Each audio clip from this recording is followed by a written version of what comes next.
Uptown Swing level 1. 8 count done. So, We did swing out into a circle.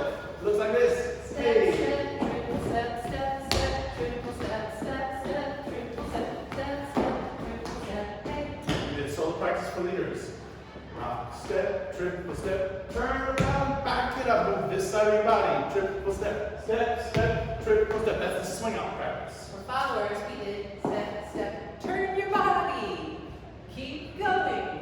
Step, step, turn to the side, triple step. So when we put these together, I think about doing my shape to swing my partner around. I do my shape.